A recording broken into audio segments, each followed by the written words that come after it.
안녕하십니까. 혼란한 정치 시사에서로 술술 풀어보는 선거권의 혼술 10월 30일 수요일에 인사드립니다. 지난번 윤석열 대통령과 한동훈 대표가 용산에서 회동을 하기 직전에 한 서너 시간 전에 한동훈 대표 그리고 민주당 이재명 대표의 대표 회담이 이루어질 거라고 그 발표를 했었죠. 자, 그래서 이재명의 이관계가 시작됐다. 이런 말이 나왔고, 서로 이제 텀을 벌려놓기 위한 윤석열 대통령과 한동훈 대표와의 관계를 더 틀어지게 만드는 그 대표 회담을 제안을 했고, 또 한동훈 대표 쪽에서 그것을 받아들여서 이 관계에 넘어갔다. 자, 그런 비판이 있었죠. 자, 그런데 상황이 지금 많이 변한 것 같습니다. 이재명은 여전히 안절부절하면서 한동훈에게 매달리고 있고, 왜 빨리 회담에 응해주지 않느냐. 자, 이재명이 이런 모습을 보이는 건 굉장히 이채롭죠. 그 전에 총선 때까지만 해도 내 상대는 한동훈이 아니야, 윤석열 대통령이야, 이런 그 자세를 취했는데, 지금은 1심 선고를 앞두고 있고 워낙 다급하니까 본인이 이 정상적인 제1야당 대표라는 모습을 보여주기 위해서라도 여당 대표와의 회담이 필요한 것이죠. 선거를 바로 직전에. 그래서 이 애걸복걸하는, 자, 그런 모습을 계속 보이고 있는데, 한동훈 대표는 이 관계에 넘어간다는 지적을 의식을 했는지 지금 피하는 모습입니다. 오히려 이재명을 피할 뿐만 아니라 이재명에 대해서 상당히 강도 높은 비판을 하는, 자, 그런 상황이 오늘 지금 연출이 되고 있습니다. 이재명이 오늘 최고위원회의에서 아주 노골적으로 초조함을 드러냈습니다. 절박한 거죠. 한동훈과의 대표회담이 절박한 겁니다. 뭐 어떻게든 모든 수단 방법을 동원해서 1심에 대비를 해야 되고, 1심 선고 법원에 압박도 주기도 하고, 또 일반 국민에게 정상적인 야당 대표의 모습처럼 보이려면은 한동훈이 필요한 거죠. 같이 테이블에 앉는 그 장면이 필요한 겁니다. 그런데 그게 이루어지지 않고 있으니까 오늘 이런 이야기를 했습니다. 최고위원회의에서 공개적으로 한동훈을 향해서 여야 대표 회담 논의에 좀 진척이 없다, 이렇게 이야기를 하면서 만나서 민생 정치 현안을 논의하자. 제가 전에 행사장에서 한 대표에게 저번 주 안으로, 그러니까 지난주 안으로 한번 만나서 얘기 좀 합시다라고 했다고 합니다. 지난주 지나버렸죠. 그때 한동훈 대표는 가능하면 그렇게 하자고 말씀을 하셨다. 그런데 비서실장을 통해 협의하겠다고 했는데 소식이 없다. 안타깝다는, 굉장히 다급하다는 이야기죠. 이재명은 이렇게 이야기합니다. 지금 민생 현장이 너무 어렵다. 정치 현안들도 쌓여 있다. 본인이 너무 어려운 거죠. 정치 현안이 쌓여 있다기보다는 재판 선고 일정이 점차 다가오고 있다. 공공한 처지다. 본인의 처지를 이런 식으로 애둘러 이야기했다고도 볼 수 있는데, 이재명은 또 이렇게 말합니다. 한동훈 대표의 입장이 난처한 건 이해하지만 어떤 결과가 나든 그건 다음 문제고, 일단은 중요한 현안들이 많으니 논의해야 하지 않겠느냐. 자, 여기 보면은 이 말에 다급함이 그대로 묻어납니다. 이재명의 다급함. 뭐냐면은 한동훈 대표의 입장이 난처한 건 이해한다. 뭐냐면은 본인의 1심을 앞두고 있는 상황에서 나 만나는 게 난처하지 않겠느냐. 이런 말이 이제 노골적으로 합니다. 너무 다급하니까는. 그런데 어떤 결과가 나든 그건 다음 문제고, 선고 결과를 이야기하겠죠. 선고, 1심에서 유죄 선고, 피선거권 박탈력이 나든 그건 다음 문제고, 중요한 현안들이 많으니 뭐 만나기라도 하자. 이렇게 지금 애걸복걸을 하는 상황이죠. 이렇게 뭐 중요한 현안들이 많으면은 1심 선고 결과 얼마 안 남았는데 선고 나고 나서 본인이 유죄 받으면은 그때 하면 되는 거죠. 근데 지금 그 전에 어떻게 하든 1심에 영향을 미치고 하기 위해서 이렇게 다급하게 구애를 하는 겁니다. 이런 말도 했습니다. 이재명이 한 대표께서 여의도 사투리를 싫어한다고 하셨는데 말만 해놓고 나중에 안 하거나 말을 바꾸는 게 대표적인 여의도 사투리다. 최대한 신속하게 만나서 그 만나자는 이야기를 끊임없이 계속합니다. 국민 눈높이에 맞는, 국민이 원하는 시급한 현안들을 몇 개라도 처리하자. 이 다급함, 초조함이 잔뜩 배어 있죠.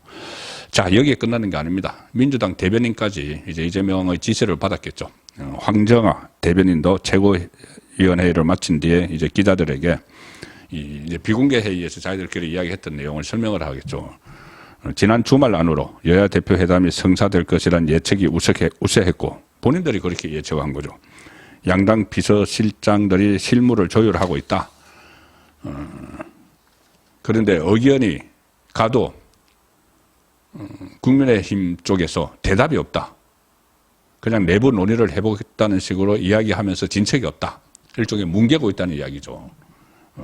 박정아 비서실장이 그때 윤석열 대통령을 만나러 가기 직전에, 한동훈 대표가 만나러 가기 직전에 뭐 회담이 성사됐다 이런 식으로 브리핑해서 많은 비판을 받았습니다. 이제 그런 비판을 다 의식을 하기 때문이죠. 그냥 뭉개고 있는 겁니다. 그러니 이제 이재명은 다급해졌죠. 황정한 대변인은 이런 말도 합니다. 이재명 대표는 지난 주말 동안 미팅을 기대해서 일정을 다 비워두고 기다리는 상황이었다. 그런데 진도가 없었다. 한동훈 대표 쪽에서 언제라도 화답을 주시면 여야 대표 미팅이 이루어질 수 있다. 이제 거의 액을 하는 수준으로 가고 있죠. 다급하니까. 자, 한동훈은 어떤 말을 했을까요? 오늘 말할 기회가 있었습니다. 뭐냐면은 취임 100일 기자회견을 했는데 여기서 여러 가지 이야기를 했지만 이 한동훈 대표가 이재명의 사법 리스크 여기에 대해서 지적을 하는데 질타를 하는데 회담 그 기자회견의 상당 부분을 할애를 했습니다. 이런 말을 합니다. 여야 의정 협의체 참여에 대한 분명한 입장을 이재명 대표가 직접 밝혀라. 여야 의정 협의체를 가장 먼저 언급한 민주당이 이제 와서 시기상조라고 하는 것은 민생을 포기하고 국민의 건강과 생명을 외면하는 길이다. 자, 이 여야 의정 협의체 한동훈 대표 본인이 제안을 한 것이죠. 여기에 빨리 입장을 좀 밝히라는 촉구를 하고 그다음에 북한이 러시아에 파병한 데 대해서 여기에 대해서 이재명이 전쟁을 핵책하는 거냐 이런 엉뚱한 소리를 하고 있죠. 그 부분도 고집습니다. 이재명에 대해서. 북한이 러시아를 위해 파병을 하고 참전을 했는데 세계 평화를 위협하는 북한의 무도한 행위에 대해 민주당은 명확하고 공식적인 입장을 밝혀야 된다. 이상한 소리 하지 말고. 또 그다음에 이재명의 사법 위기를 꼬집습니다. 대표 범죄 혐의에 대한 방탄을 위해 헌정 위기를 조장을 하고 사법 시스템을 난도질하는 폭력적인 정치 행태를 중단해야 한다. 지금 뭐 특검법, 탄핵법 막 발의하는 거 이것을 꼬집는 거죠. 그리고 그 어떤 개인도 시스템 위에 있을 수 없고 그래서도 안 된다. 방탄 논란을 지적을 상당 부분 했습니다. 오랜 많은 시간을 할애를 해서 한동훈 대표는 고대부터 현대까지 정치에 싸움이 없었던 적은 한 번도 없었다. 앞으로도 우리 국민의힘은 국민을 위한 싸움이라면 주저하거나 몸살이지 않겠다. 이때 뭐 싸움은 이재명 야당과의 싸움이죠. 자, 이렇게 이재명이 계속 러브콜을 보내고 어떤 이관계를 쓰기 위해서 접근을 하고 있지만은 한동훈은 그때 무슨 판단을 잘못했는지 대표회담을 받아들이겠다고 이야기를 했다가 그 다음부터는 이것을 지금 빠져나오는 그 이관계에서 빠져나오는 그 단계로 접어든 것 같습니다. 그리고 오늘 기자회견에서 좀 눈에 띄는 것은 사천자 기자회견문을 먼저 읽었는데 거기에서 김건희 여사에 대한 직접적 언급은 없었다.